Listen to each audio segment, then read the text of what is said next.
Dan pemirsa, untuk membahas selengkapnya kami telah terhubung dengan aktivis kemanusiaan Indonesia Muhammad Hussein di Damaskus, Suriah.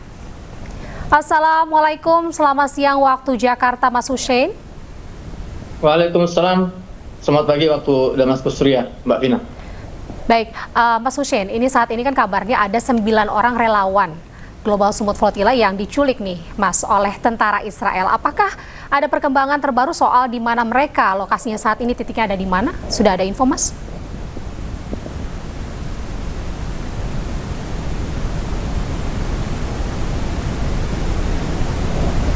Mas Hussein?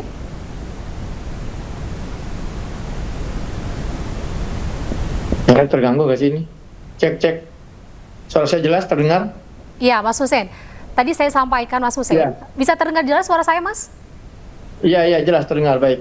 Ya, Baik. jadi saat ini laporan dari teman-teman lembaga hukum atau tim legalnya Global Smooth Flotilla yang bernama Adala ini memang disiapkan untuk hal semacam ini ketika terjadi kasus pembajakan, penculikan para aktivis, mereka langsung turun ke lapangan dan memantau langsung perkembangan teman-teman. Dan laporan yang saya terima dari teman-teman Adala itu tadi malam, para aktivis ini sudah melalui imigrasi ya, dan mereka sebagian sudah bergerak dibawa ke penjara namanya penjara Ksiot. Itu penjara termasuk penjara yang paling mengerikan ya, yang dibangun oleh Israel untuk warga Palestina yang dianggap sebagai teroris ya.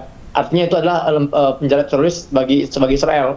Dan sejauh ini juga belum ada kepastian tentang 9 WNI bagaimana kondisinya. Tapi kalau kita melihat dari video-video yang beredar, tampak sekali mereka mendapatkan perlakuan yang sangat buruk ya, termasuk juga pelecehan fisik gitu kan. Bagaimana mereka dipaksa untuk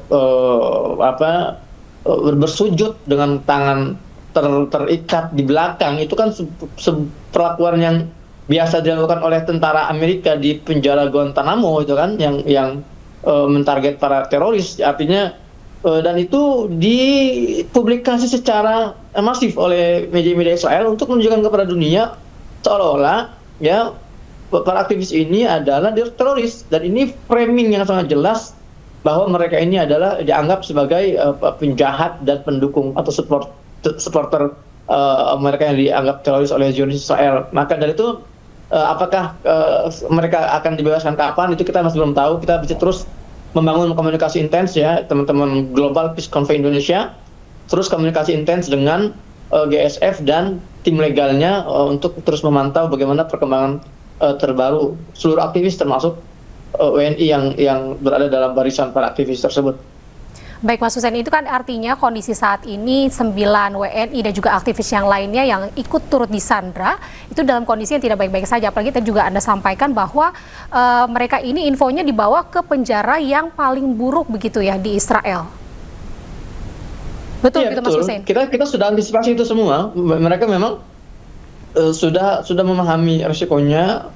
Dan juga itu tidak disembunyikan pula oleh Israel ya. Mereka seolah langsung aja ingin menunjukkan kepada dunia bahwa memang mereka ini bebas melakukan hal-hal apapun semena-mena tanpa ada yang bisa mengintervensi, tanpa ada yang bisa menyentuh, termasuk hukum internasional ya. Dan juga perlu dipahami, kalau kita melihat dari kesaksian para aktivis-aktivis sebelumnya seperti Thiago Avila, kemudian Greta Thunberg, kemudian juga Chef Abu Keshek, mereka secara mutawatir atau secara masif mengabarkan perlakuan-perlakuan yang tidak direkam oleh kamera itu lebih mengerikan.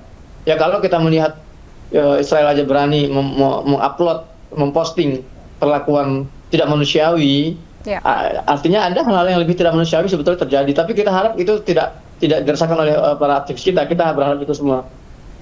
Baik, Mas Hussein, ini lalu apa upaya yang Anda lakukan beserta juga dengan teman-teman yang lainnya agar aktivis ini juga yang turut diculik ini bisa segera dikembalikan, Mas Hussein, selain upaya-upaya yang tadi dilakukan? Jadi sudah ada regulasi, sudah ada tindakan preventif ya, atau sudah ada berbagai plan A, plan B, plan C yang sudah disiapkan oleh teman-teman di Global Smooth Flotilla, termasuk teman-teman Indonesia ya di bawah payung Global Peace Convoy Indonesia. kita langsung membuat misalnya media krisis center untuk memantau secara langsung bagaimana perkembangan yang terjadi, dan kita juga terus melakukan koordinasi. Ya, terlepas bagaimana pemerintah juga konon sedang juga melakukan upaya-upaya koordinasi dengan negara-negara sahabat, kita pun dari pihak sipil juga terus melakukan koordinasi dengan tim legal swasta yang sudah kita memiliki ikatan langsung dengan mereka, yaitu tim Adala. Dan juga kami juga sudah terus membuat rilis-rilis resmi dari GPCI, yang mana GPCI ini adalah lembaga resmi yang memang mengirimkan para perwakilan-perwakilan aktivis, baik itu media maupun orang-orang NGO, itu semua berikut dalam Global Sumut Flotilla sebagai perwakilan dari Global Peace Convoy Indonesia. Dan kami membangun media crisis center di Jakarta juga ingin memberikan satu solusi kepada masyarakat agar jangan terpancing oleh framing-framing Barat dan media-media Barat yang mereka berusaha sekali lagi memframing bahwa para aktivis ini adalah teroris. Ya, mereka juga memframing bahwa kegiatan ini ilegal, ya. Maka kami berusaha mengcounter dengan menyediakan sumber informasi buat masyarakat Indonesia agar tidak terjebak. Makanya saya meminta teman-teman Indonesia yang mau juga memantau langsung, bisa juga memantau langsung di akun-akun media sosial GPCI atau Global Peace Convoy Indonesia, dan akun-akun teman-teman NGO lain yang memang terus memantau secara langsung. Baik, Mas Hussein, ini di antara 9 orang itu apakah ada yang Mas Hussein kenal secara personal? Semuanya saya kenal secara personal. Semua saya kenal secara personal karena mayoritas dari mereka ini adalah yang juga ikut bersama saya ketika tahun lalu. Tahun lalu saya ditunjuk sebagai koordinator delegasi Indonesia untuk Global Sumut Flotilla di Tunisia, dan saya juga termasuk yang naik kapal itu. Dan sebagian besar yang ikut hari ini itu adalah teman-teman kami juga yang tempoh hari tidak sempat naik kapal. Jadi saya sangat kenal. Di antaranya Asad Aras juga, ya, itu juga junior saya di pondok, ya, di Ar-Rahman Quranic College. Jadi saya sangat kenal sekali, dan juga teman-teman lain seperti itu di Badai, dan juga banyak, itu semua memang dari circle kita, para jurnalis yang selama ini vokal terhadap perjuangan warga Palestina.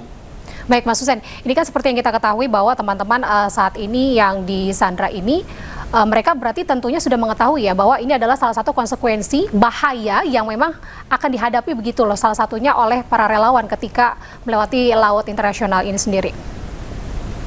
Ya, yang perlu dipahami oleh teman-teman bahwa semua kru, semua aktivis, semua relawan yang memutuskan untuk bergabung dengan Global Peace Convoy, kita semua sudah memperhitungkan resiko terburuk, tidak hanya penculikan, bahkan ya kita juga memperhitungkan kalau ada misalnya korban jiwa, itu semua sudah kita antisipasi. Maksudnya apa? Maksudnya kita semua siap mengambil resiko ini untuk menunjukkan bahwa kita tidak bisa dan tidak sanggup tinggal diam di depan genosida dan penjajahan yang terjadi di depan mata kita.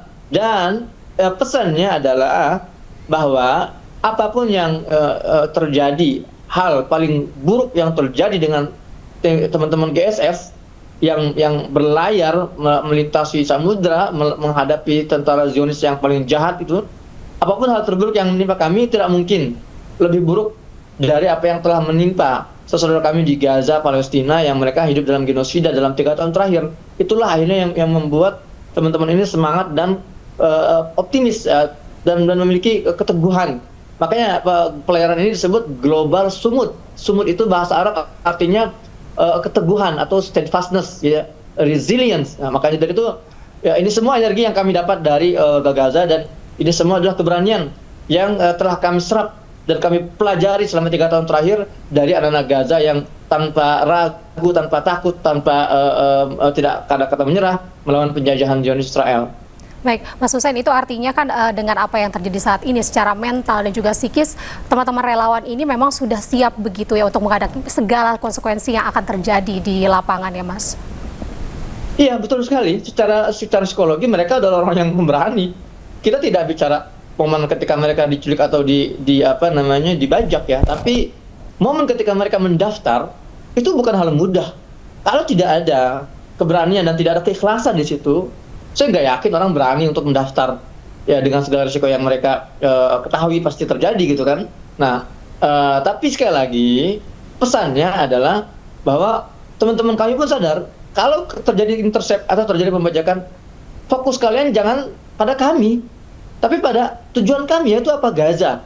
Jadi kita tidak mau malah Global Smooth Flotilla ini malah lebih mengambil spotlight dibandingkan Gazanya gitu kan. Itu sebetulnya prinsip dasar teman-teman GSF. Maka saya juga ingin menghimbau teman-teman media, ya, pemerintah, masyarakat, jadikan momen ini adalah momen untuk kembali kita melihat kondisi Gaza yang lebih parah dan sedang terjadi genosida yang belum selesai. Itu inti dari perjalanan ini. Jadi bukan masalah siapa kami, tapi apa yang tujuan atau yang sedang kami perjuangkan, itu yang kami harap bisa difahami oleh masyarakat dunia. Baik, Mas Hussein, ini saya sempat dapat informasi, tadi kan Anda sempat menyampaikan bahwa teman-teman yang saat ini disandra itu dibawa ke penjara paling buruk di Israel. Itu lokasinya ada di laut atau di darat Israel? Wilayah Israel. Di darat. Memang Israel juga memang membangun penjara-penjara mengapung baru itu ya untuk teman-teman GSF, tapi untuk penjara Kitsiot ini memang dibangun di darat.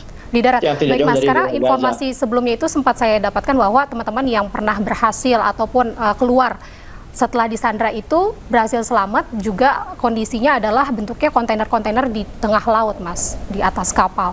Baik, untuk kondisi yang saat ini berarti kemungkinan terburuknya, apakah ada kemungkinan teman-teman untuk selamat itu berapa besar, Mas? Ya, kalau kita melihat dari kejadian atau peristiwa sebelumnya, berapa persentase ya selamatnya mereka itu tergantung seberapa besar tekanan yang diberikan oleh negara masing-masing. Ya, semakin negara itu serius untuk mengeluarkan dan menekan Israel, semakin cepat dan semakin besar kemungkinan mereka selamat. Tapi kalau pemerintah dari warga negara bersangkutan itu tidak begitu ambisius dan tidak begitu serius dalam menangani, bisa jadi ini akan berlarut-larut. Ya, itu yang tidak kita harapkan terjadi. Seperti itu. Jadi semua kembali kepada seberapa serius dan seberapa strategis pergerakan pemerintah masing-masing dalam usahanya mengadvokasi dan membebaskan para warga negara. Baik, Mas Hussein, terima kasih sekali atas waktunya. Kita doakan bersama semoga teman-teman relawan bisa segera ditemukan dan kembali dalam keadaan baik dan sehat-sehat saja. Terima kasih Mas Hussein atas waktunya. Salam sehat selalu. Ya. Ya pemirsa, kita akan kembali usai jeda berikut ini. Tetaplah bersama kami di Breaking News.